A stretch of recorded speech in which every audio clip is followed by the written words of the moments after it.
తెలంగాణ రాజకీయాలు ఒక్కసారిగా వేడెక్కాయి. రాష్ట్ర మంత్రి కొండా సురేఖ చేసిన వ్యాఖ్యలు తీవ్ర దుమారం రేపుతున్నాయి.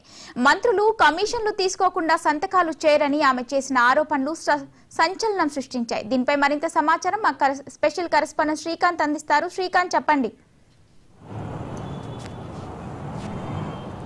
మౌనిక, నిన్న కొండ సురేఖ చేసినటువంటి వ్యాఖ్యలు తీవ్ర దుమారం రేపుతున్నాయని చెప్పవచ్చు. ఎందుకంటే ఇప్పటికే ప్రతిపక్షాలకు అంటే గతంలోనే ఇటు సెక్రటరియట్లో కాంట్రాక్టర్లు ధర్నా చేసిన సందర్భంలో పార్టీ ఏదైతే ప్రభుత్వానికి సంబంధించి కమిషన్లకు సంబంధించి అప్పుడు తీవ్ర దుమారం రేగింది, తీవ్ర విమర్శల పాలైన పరిస్థితి కనిపించింది. ఎందుకంటే ప్రభుత్వాన్ని ఇప్పటికే ఇటు బీజేపీ కావచ్చు, బీఆర్ఎస్ కావచ్చు 20-30% కమిషన్ ప్రభుత్వం అని చెప్పి విమర్శలు గుప్పిస్తున్న ఈ నేపథ్యంలో నిన్న కొండ సురేఖ వరంగల్ పర్యటనలో భాగంగా అక్కడ ఉన్నటువంటి ఒక గర్ల్స్ కాలేజీకి సంబంధించి అక్కడ శంకుస్థాపన ఆ కార్యక్రమంలో మాట్లాడుతూ నేను ఒక ఫైల్స్ క్లియర్ చేయడానికి మంత్రులు డబ్బులు తీసుకుంటారు, కానీ నేను తీసుకోకుండా ఇట్లా మీరు మీ కంపెనీ స్వచ్ఛందంగా ఒక ఏదైనా సమాజ శ్రేయస్ కోసం పనిచేయండి అని చెప్పి వారికి సూచించాను.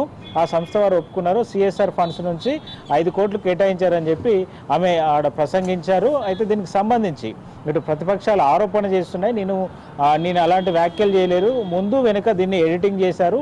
బీఆర్ఎస్ బీజేపీకి సంబంధించినటువంటి సోషల్ మీడియాలలో దీన్ని తప్పుగా ప్రచారం చేస్తున్నారు. నేను సైబర్ క్రైమ్ అంటే పోలీసులకు ఫిర్యాదు చేస్తానని చెప్పి ఆమె అయితే మాట్లాడారు. దీనికి సంబంధించి ఆడియో ఏదైతే బయటకు వచ్చిందో దానికి సంబంధించి బయట ఏదైతే ఉందో మంత్రికి సంబంధించి ఇటు కేంద్ర మంత్రి కిషన్ రెడ్డి రెస్పాండ్ అవుతూ మంత్రి ఇప్పటికే ఒప్పుకున్నారు.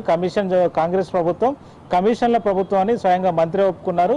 దీనిపైన విచారణ జరగాలి, దీనిపై విచారణ చేయాలని చెప్పి సీఎం రేవంత్ రెడ్డిని డిమాండ్ చేస్తున్నా అని చెప్పి కిషన్ రెడ్డి కోరారు. తర్వాత బీఆర్ఎస్ వర్కింగ్ ప్రెసిడెంట్ కేటీఆర్ కూడా రెస్పాండ్ అయ్యారు. ఇప్పటికైనా కమిషన్ తీసుకుంటున్నామని ఒప్పుకుంటున్నందుకు శుభాకాంక్షలు అంటూ ఆయన సెటరికల్గా ట్వీట్ చేసిన పరిస్థితి కనిపించింది. ఆయన ఈ సందర్భంగా ఇప్పుడు మంత్రి ఆల్రెడీ ఇక కమిషన్ల ప్రభుత్వం అని చెప్పి కాంట్రాక్టర్లు ధర్నా ద్వారా తెలిసింది.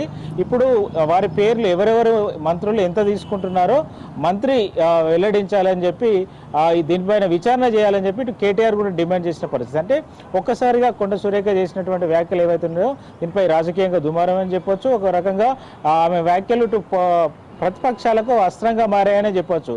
గతంలో కాంట్రాక్టర్ల ధర్నా ద్వారా ఈ ఇష్యూ బయటికి రావడం, అదేవిధంగా సెక్రటరీ వేదికగా అట్లాంటి కార్యక్రమాలు జరగడం, ఇప్పుడు మంత్రి వ్యాఖ్యలు దీనికి బలం చేకూర్చే విధంగా ఉండడంతో దీన్ని ప్రతిపక్షాలు అయితే అస్త్రంగా మలుచుకొని టార్గెట్గా ఇటు ప్రభుత్వాన్ని విమర్శిస్తున్న నేపథ్యంలో ఇటు ప్రభుత్వం ఇటు కాంగ్రెస్ పార్టీ అధిష్టానం కూడా ఆ వ్యాఖ్యలను సీరియస్గా తీసుకున్నట్టు తెలుస్తుంది. అయితే దీన్ని మార్ఫింగ్ చేశారు, ఎడిటింగ్ చేశారని చెప్పి మంత్రి చెప్తున్న నేపథ్యంలో దీనిపై క్లారిటీ తీసుకునే అవకాశం కూడా కనిపిస్తుంది. ఎందుకంటే నిన్న మాట్లాడిన మొత్తం ఫుటేజ్ ఆమె క్లియర్గా ఏం మాట్లాడారనే దాని మీద ఇప్పటికే దాన్ని విశ్లేషిస్తున్నట్టుగా తెలుస్తుంది.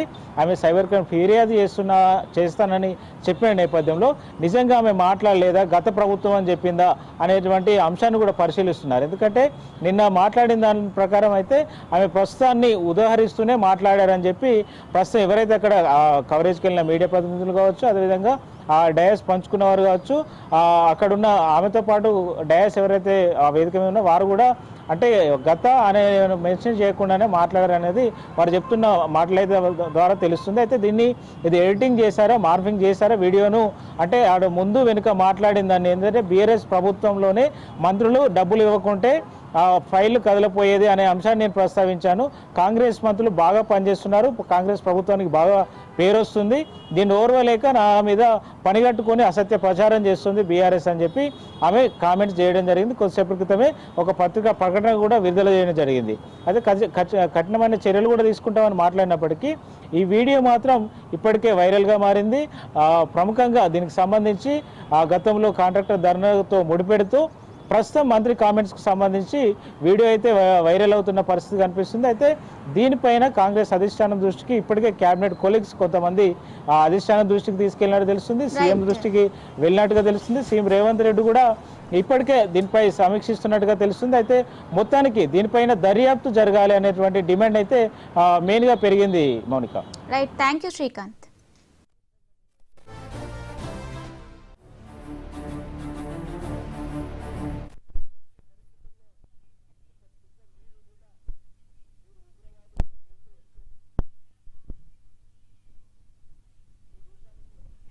రావాలి 4.5 crores అనేటువంటి ఆలోచన వచ్చింది. ఎక్కడి నుంచి చూసినా కూడా నాకు ఎక్కడ దారి తెన్ను తెలియలేదు. మరి నేను ఒక ఫారెస్ట్ మినిస్టర్గా ఉన్నాను కాబట్టి నా దగ్గరికి కొన్ని కంపెనీలవి క్లియరెన్స్ కోసం అని చెప్పి ఫైల్స్ వస్తూ ఉంటాయి. మామూలుగా మంత్రులు అట్లాంటి ఫైల్స్ వచ్చినప్పుడు డబ్బులు తీసుకొని క్లియరెన్స్లు ఇస్తూ ఉంటారు.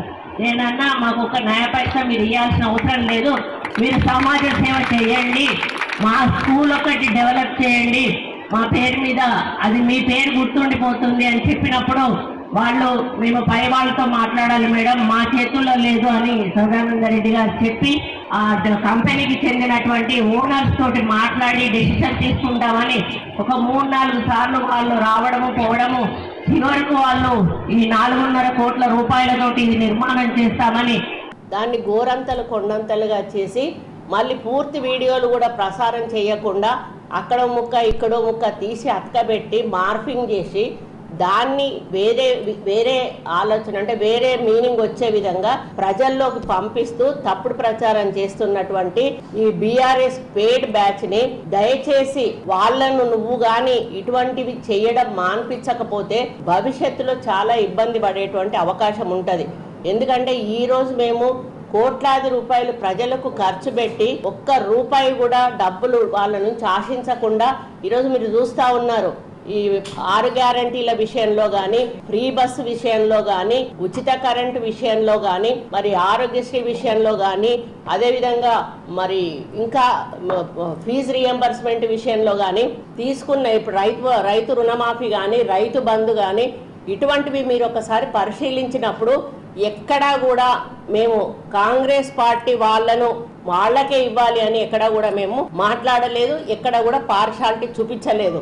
అందరికీ కూడా అందాలి అనేటువంటి ఒక లక్ష్యంతో నిరుపేదలకు ఈరోజు ఇస్తున్న ఇందిరమ్మ ఇండ్లు కూడా అర్హులైన నిరుపేదలకు మాత్రమే ఇండ్లు దక్కాలి. పార్టీ బేసిస్లో దయచేసి మీరు చూడకండి, మన ప్రభుత్వానికి మంచి పేరు రావాలి అనేటువంటి మాట మాకు పైనుంచి మాకు ముఖ్యమంత్రి గారి నుంచి ఆదేశాలు ఉన్నాయి. ఇవి మంత్రి కొండా సురేఖ వ్యాఖ్యలపై అప్డేట్స్. మరిన్ని అప్డేట్స్ కోసం చూస్తూనే ఉండండి మహా న్యూస్.